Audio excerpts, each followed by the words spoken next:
Next up, it was the spy case that captivated a nation consumed by the Red Scare in the 50s. Ethel and Julius Rosenberg executed for stealing sensitive atomic information and handing it over to the Soviet Union. It is the first time in peacetime that such a death penalty has been handed down. But today, new questions are being asked about the role Ethel played in this espionage. Specifically, was she a partner with her husband? Did she do anything at all? Even back then, there were protests targeting the validity of the evidence presented against Ethel and whether the couple deserved capital punishment. Two witnesses, as this played out, the couple's two young sons, Robert and Michael, seen here with their grandmother outside the court. Today, those sons are leading an effort to have their mother's name cleared, appearing on 60 Minutes and collecting signatures to present to President Obama requesting Ethel's exoneration. Although they disagree with the father's punishment, they accept his guilt.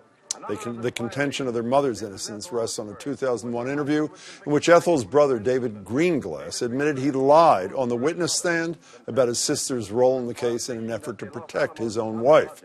Both the sons were adopted by the Meeropol's after family members refused to take them in. They continue to press for answers in the case. Robert Meeropol now lives in East Hampton, Massachusetts, and joins me to talk about this effort to clear his biological mother's name. Robert, thanks so much for being here. Thanks for having me. What exactly are you looking for Barack Obama to do? Well, the simplest way to explain it, and perhaps here in Massachusetts the best way, is to do what Michael Dukakis did on the 50th anniversary of Sacco and Vanzetti's execution, the two Italian anarchists. Basically, he issued a proclamation. It didn't declare them innocent.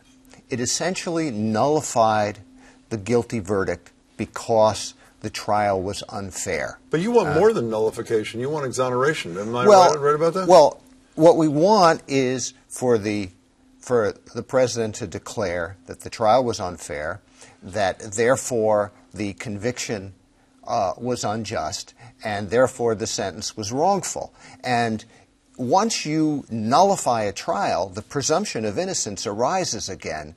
So I would consider that an exoneration, even if the word exoneration doesn't appear in the proclamation. I mean, I can't presume to tell President Obama what to write. I can. Is there any precedent on the presidential level? I know you cite the Governor Dukakis thing. Has the president ever done something like this? The presidents have done similar things. They've never done anything exactly like this. And a lot of times people want to use the word pardon. But we don't posthumously pardon people. So that's a misconception that we can even get that. It's not the first time you and your brother actually sought some relief from a president of the United States. Is that not correct, when you were little kids? Well, I don't remember, of course. My brother did deliver a letter to the White House. Dwight Eisenhower. Yes, asking that he grant clemency for my parents. You know, Robert, you and your brother once thought your father was innocent too, and I think I misspoke there.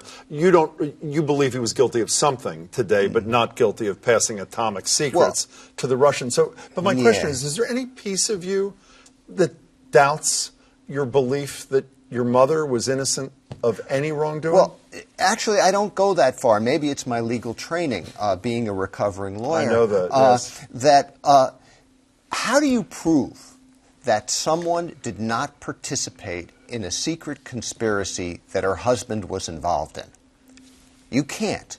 All you can say, really, is that there's no credible evidence to justify the conclusion that she participated. Why does this matter, by the way? What does this matter? I know, obviously, it matters to the two of you, and it matters to the respect or lack of it currently that your mother is held in. Does it have importance beyond your family? Well, you know, President Obama himself recently said that if there are times in our history when we've let our fear get in the way of our sense of justice, and we've done things that we are later ashamed of, okay? That's what happened in my parents' case. That the fact that the government created a strategy with manipulating evidence in order to get a conviction of someone in a capital case, that should concern everybody, because it's a threat to everybody. Even today, you're Even saying. today, and it's, you know, and this is the thing that I want to emphasize. This isn't about our opinion. These are the government's own documents that we're citing. You know, it's the government file that says that Ethel Rosenberg was never given a code name. You know, it's not our opinion. You know, speaking of the government, one of the things that has stayed with me from my sort of modest following of this, and then I watched the 60 Minutes thing, this terrific interview Anderson Cooper did with you and your brother on a recent Sunday, is the involvement of the right-hand man of Joe McCarthy, who was obviously a prosecutor in this case, Roy Cohn. And the reason it does is because there was just a terrific documentary on PBS called The Choice, looking back at the lives of Hillary Clinton and Donald Trump. And they described the prominent role Roy Cohn played as a lawyer for, I mentioned this in an earlier segment, for Donald Trump in terms of forming his approach to the world.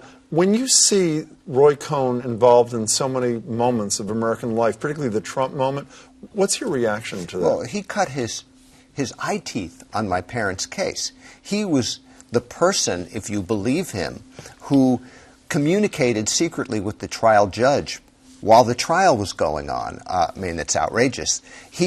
And Trump has cited him as his mentor. So in some ways, my parents' case haunts American politics to this day. Wasn't he also, am I right that your mother's brother, who lied in a trial, and obviously a different testimony they gave the grand jury, doesn't he suggest that one of the people who urged him on to lie was Roy Cohn? Oh, yeah. And Roy Cohn, it's not just David, it's actually David Greenglass, it's actually Roy Cohn himself in one of his memoirs, who said that he pressured David.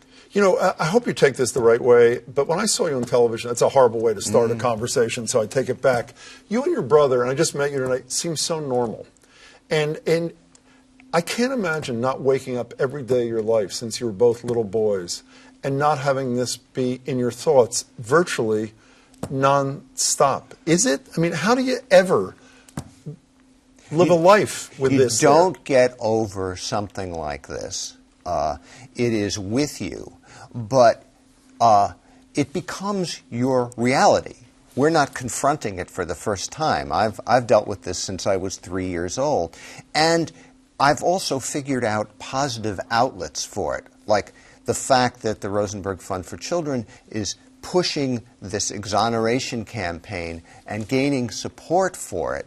Well, they're also helping, the families are also targeted by authorities unjustly, but it makes me feel good. It gives me a sense that my way of dealing with this is we all have terrible things that happen to us. How do we respond? Well, if we can come up with some sort of positive response, it does us good and it does others good. You know, very quickly, we only have a minute left. The most powerful and heartbreaking part of that interview with Anderson Cooper is he quoted Judge Kaufman. I had not heard this quote before, in which Kaufman said, "Your parents loved their cause more than they loved their own children." If they had you reject that, but if they had cooperated, one or both could have been spared. So why was the judge wrong, Robert? Well, you know, there are many reasons, but briefly, if it certainly would have been easier for me if one of my parents had not been executed and came home and took care of us. So in the short run, that may be the case. But in the long run, my parents had the choice. They could either be David and Ruth Greenglass and cooperate and pin what they did on someone else, which led to their deaths, or they could resist, as my parents did. And at my age at this point, I'd much rather be the child of Ethel and Julius Rosenberg than the child of David and Ruth Greenglass. If people want to sign this petition, where do they go? They go to the Rosenberg Fund for Children website, rfc.org, and then it's obvious. Robert, good luck. Thank you so much for Thank you. spending time here. I really appreciate it.